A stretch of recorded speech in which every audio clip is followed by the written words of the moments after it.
Each one of these technologies work to solving one single thing. All right, so big data. When we look at big data, it works towards solving decision making. The biggest point that I want you to keep in the back of your mind, and this is going to help create the narrative, is that 0.5% of accessible data is actually used, okay? Now, as you can see, data has exploded because of the creation of data going on, okay? But where there's a massive opportunity, so data is broken down into 3 classifications: hot, warm, and cold data.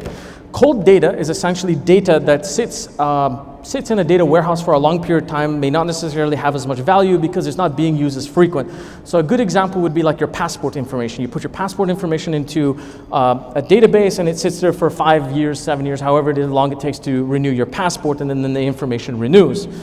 But hot data is equivalent to weather or stock market, information that is real time, and warm data sits in the middle.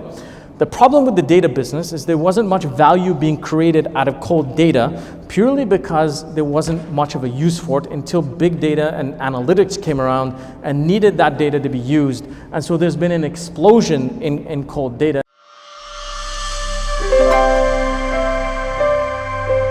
When we step back and look at data, I want to break down data into a hierarchy for you because these are where the bleeding terms get many people lost. The first part is big data is about getting and storing data. Okay, data analytics is about decision making.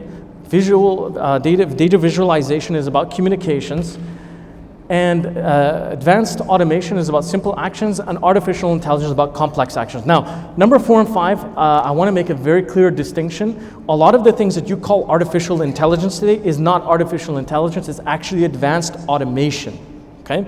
Advanced automation, yes, it does simplistic actions, but does a series of simplistic actions. The day where artificial intelligence kicks in is when it basically is not an upgrade, it will actually supersede advanced automation and will be able to take on complex actions so that you understand the difference between the two.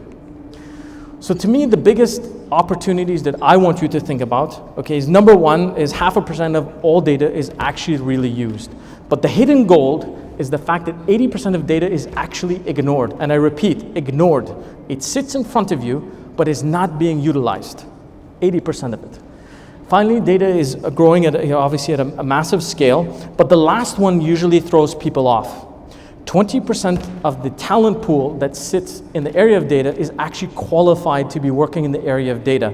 So you'll recognize this when you deal with a lot of different people, if you have or have not anyways, in the area of data where a lot of people make a lot of claims but cannot deliver. And it's purely because the capability in this space, and I'm going to talk a little bit later about it because this applies almost across all these technologies, the talent is actually very rare and unique, more than you might think when it comes to implementing some of these technologies.